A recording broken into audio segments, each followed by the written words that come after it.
கணேசா, குரு பிரம்மா குரு விஷ்ணு குருதேவோ மகேஸ்வரா, குரு சாக்ஷாத் பரபிரம்மம் தஸ்மை ஸ்ரீ குருவே நமக. ஹரஹர சங்கர ஜெய ஜெய சங்கர, ஹரஹர சங்கர ஜெய ஜெய சங்கர, காஞ்சி சங்கர காமகோடி சங்கர.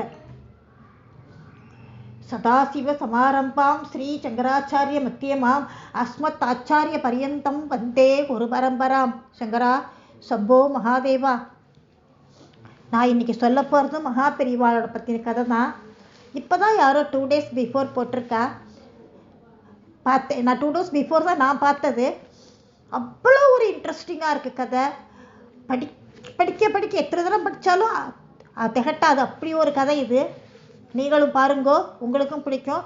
ஸ்கிப் பண்ணாமல் கதையை பூரா கேளுங்கோ. மகா பெரிவாள அனுகிரகம் எல்லாருக்கும் கிடைக்கும். 18/12/25 வியாழக்கிழமை அன்னைக்கு ஓரிக்கையில் உள்ள மகா பெரிவாளோட மணிமண்டபத்தில் நடந்தது. மகா பெரிவாளோட பாடல்கள் அடங்கிய புஸ்தகத்தை சமர்ப்பணம் பண்ணுறதுக்கு போயிருந்திருக்கார். அப்போ நடந்த சுவையான சம்பவம் நான் அதை உங்களுக்கு சொல்கிறேன். புஸ்தகத்தை பெரியவாளோட பாதத்தில் வச்சுட்டு நின்றுட்டு இருந்தேன். அதுக்கு பூஜையை முடிச்சுட்டு என்கிட்டக்க 1-2 பிரதிகளையும் பூ மற்றும் பழப்பிரசாதமெல்லாம் தந்துட்டு பின்னால் இருக்க ஒரு பெரியவாக்கு நிற்கிற பாருங்கோ, அவருக்கு ஒரு புஸ்தகம் கொடுங்கோ அப்படின்னாரு குருக்கள். அப்போ தான் நான் திரும்பி பார்க்குறேன். ஒரு வயசானவர் மலர்ந்த முகத்தோட சக்கர நாற்காலியில் உட்கார்ந்துட்டு இருக்கார். ஒரு புஸ்தகத்தை அவர்கிட்ட தந்தபோது ரொம்ப சந்தோஷப்பட்டு கண்களில் ஒத்திண்டார். நெஞ்சில் அணைச்சிண்டு வலது கையை உயர்த்தி, உங்களுக்கு பெரியவரோட ஆசீர்வாதம் நிறைய இருக்குது அப்படின்னார். அவரோடத வலது கை அப்படியே மகா பெரிவா காட்டும் அபய கஸ்தத்தை போலவே இருந்தது. கொஞ்ச நேரம் பேசின்னு இருந்தோம். அப்புறமா அவர் பேச ஆரம்பித்தார். எங்கேயாவது அப்ளிகேஷன் போடாமல் கவர்மெண்ட் ஜாப் கிடைக்குமோ? ஏன் பையனுக்கு கிடச்சிது. யாரால? மகா பெரிவா அருளால் கிடச்சிது ஏன் பையனுக்கு அப்படின்னு மறுபடியும் சொல்லிட்டு கண்களில் ஆனந்தம் பொங்கறது சொல்கிறார். எனக்கு ஒரே ஆச்சரியம். என்ன நடந்தது மாமா, கொஞ்சம் விவரமாக சொல்லுங்கோ, இன்ட்ரெஸ்டிங்காக இருக்கும் போல இருக்கே அப்படின்னே அவர் தொட ஆரம்பித்தார்.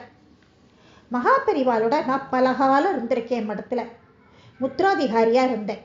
ஆந்திரா பக்கம் பெரியவா போகிற போதெல்லாம் நானும் பெரியவாளோட இருந்ததுனால எனக்கு தெலுங்கு பாஷையும் நன்னா அத்துப்படி. ஒரு தடவை என் பிள்ளைய கூட்டிண்டு மகா பெரிவாளை தரிசனம் பண்ண போனேன். அவனை மகா பெரிவாளுக்கு அறிமுகப்படுத்தினேன். மகா பெரிவா பையனை கொஞ்ச நேரம் உத்து பார்த்தேன். என்கிட்ட திரும்பி, என்ன உன் புள்ள ஃபைனல் எக்ஸாமில் எல்லா சப்ஜெக்ட்லேயும் ஃபெயிலோ, கவலைப்படாத, நான் அவனுக்கு கவர்மெண்ட் வேலையே வாங்கி கொடுக்குறேன் அப்படின்னு.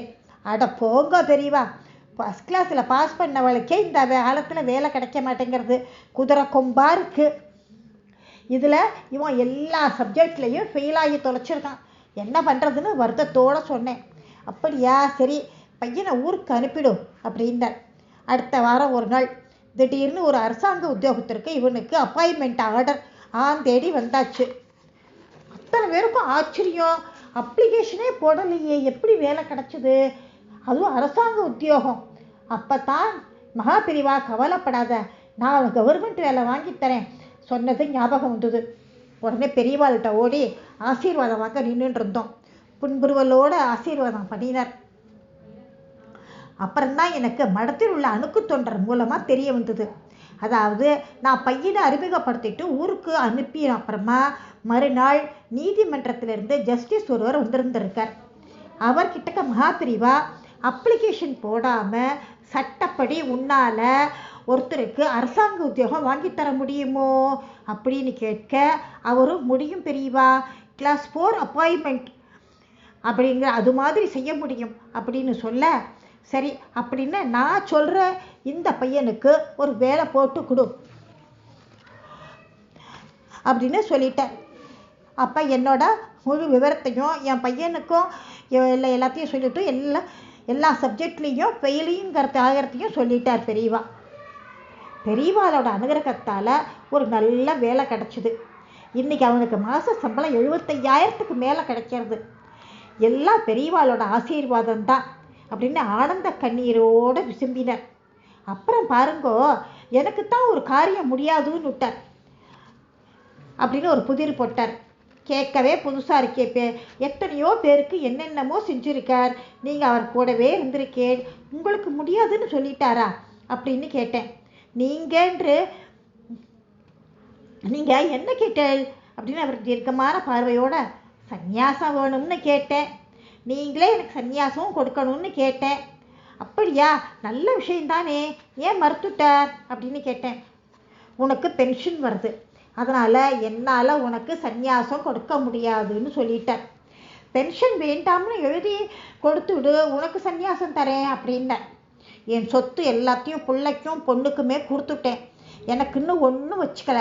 ஆனால் பென்ஷன் மட்டும்தான் எனக்கு துணை. அதனால் இன்னி வரைக்கும் அதை நான் விடலை அப்படின்னார். ஆனாக்கா மகா பெரியவா எனக்கு ஒரு கட்டளை ஒன்று போட்டிருந்தார்.